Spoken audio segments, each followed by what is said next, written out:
दोस्तों, अगर आप भी कर रहे हैं सिविल सर्विस की तैयारी तो प्रभात एग्जाम आपके लिए लेकर आए हैं इन न्यूज़ टॉपिक्स जो आपको आपकी परीक्षा में सफल होने में सहायक सिद्ध होगी। लेकिन उससे पहले अगर आप हमारे YouTube चैनल पर पहली बार आए हैं तो हमारे चैनल को सब्सक्राइब करना ना भूलें।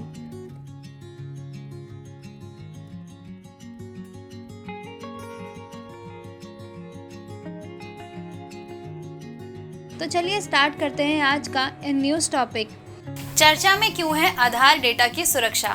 हाल ही में भारतीय विशिष्ट पहचान प्राधिकरण यानी UIDAI ने पहले जनता को अपने आधार की एक फोटोकॉपी किसी भी संगठन के साथ साझा नहीं करने की चेतावनी जारी की और बाद में इस चेतावनी को वापस ले लिया। क्या है भारतीय विशिष्ट पहचान प्राधिकरण? UIDAI 12 जुलाई 2016 को आधार अधिनियम 2016 के प्रावधानों का पालन करते हुए इलेक्ट्रॉनिक्स एवं सूचना प्रौद्योगिकी मंत्रालय के अधिकार क्षेत्र में भारत सरकार द्वारा स्थापित एक वैधानिक प्राधिकरण है। UIDAI की स्थापना भारत सरकार द्वारा जनवरी 2009 में योजना आयोग के तत्वावधान में एक संलग्न कार्यालय के रूप में की गई थी। UIDAI को भारत के सभी निवासियों को एक 12 अंकीय विशिष्ट पहचान यानी UID संख्या प्रदान करने का कार्य सौंपा गया है।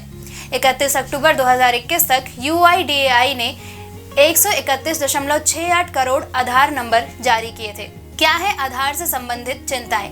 आधार डेटा का दुरुपयोग। देश में कई निजी संस्थाएं आधार कार्ड पर जोर देती हैं और उपयोगकर्ता अक्सर विवरण साझा करते हैं। इस बारे में कोई स्पष्टता नहीं है कि ये संस्थाएं कैसे इन डाटा को निजी या सुरक्षित रखती है। हाल ही में कोविड-19 परीक्षण के साथ कई लोगों ने देखा होगा कि अधिकांश प्रयोगशालाएं आधार कार्ड के डेटा पर जोर देती हैं, जिसमें एक फोटोकॉपी भी शामिल है।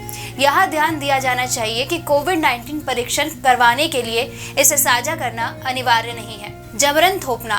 वर्ष 2018 में सर्वोच्च न्यायालय ने निर्णय सुनाया कि आधार प्रमाणीकरण को केवल भारत के संकेतित कोष से भुगतान किए गए लाभों के लिए अनिवार्य बनाया जा सकता है और आधार के विफल होने पर पहचान सत्यापन के वैकल्पिक साधन हमेशा प्रदान किए जाने चाहिए।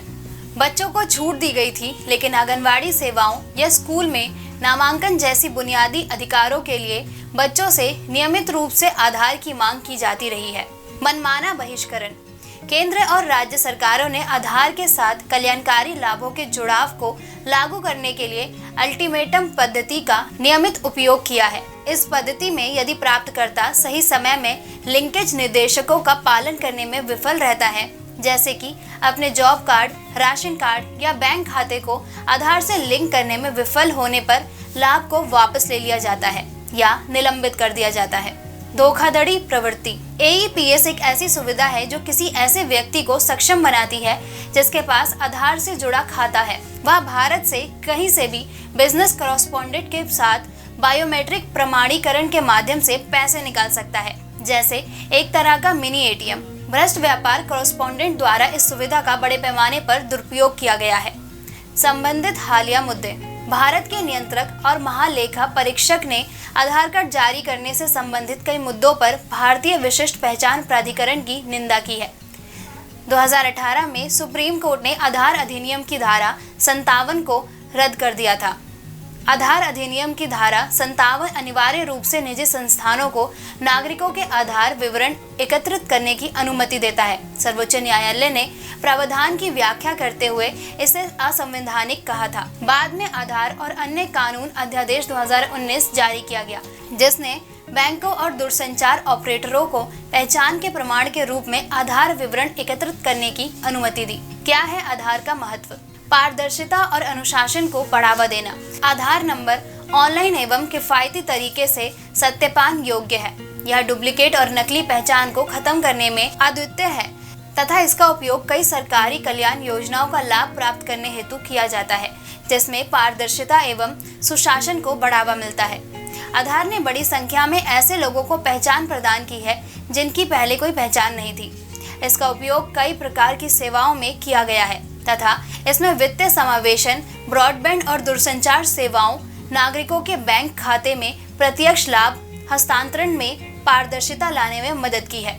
आधार संख्या किसी भी जाति, धर्म, आय, स्वास्थ्य और भूगोल के आधार पर लोगों को वर्गीकृत नहीं करती है। आधार संख्या पहचान का प्रमाण है। हालांकि आधार संख्या इसके धारक को नागरिकता या अधिवास का कोई अधिकार प्रदान नहीं करती है। आधार सामाजिक और वित्तीय समावेशन, सार्वजनिक क्षेत्र के सुविधाओं के पहुंच में सुधारों, वित्तीय बजटों के प्रबंधन, सुविधा बढ़ाने और समस्या मुक्त जन केंद्रित शासन को बढ़ावा देने के लिए एक रणनीतिक नीति उपकरण है। आधार को स्थायी वित्तीय पते के रूप में इस्तेमाल किया जा सकता है या समाज के वंचित और कमजोर वर्गों के वित्तीय समावेशन की सुविधा प्रदान करता है, अतः न्याय और समानता का एक उपकरण है। इस प्रकार आधार पहचान मंच डिजिटल इंडिया के प्रमुख स्तंभों में से एक है। क्या है भविष्य?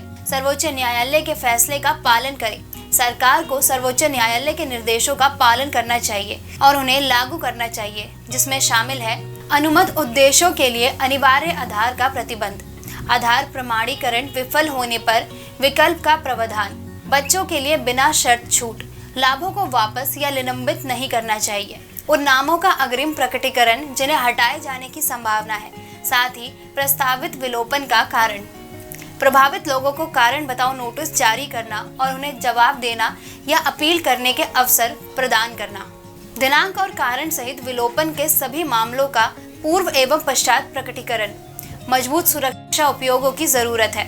भारत राष्ट्रीय भुगतान यानी NPCI को आधार सक्षम भुगतान प्रणाली की कमियों और उचित शिकायत निवारण सुविधाओं के खिलाफ शीघ्र मजबूत सुरक्षा उपाय करने चाहिए। दोस्तों, अगर आपको हमारा ये वीडियो पसंद आया हो तो इसे लाइक और शेयर करना ना भूलें। मिलते हैं अगली वीडियो में एक नए टॉपिक के साथ। देखते रहिए प्रभात एग्जाम। नमस्कार।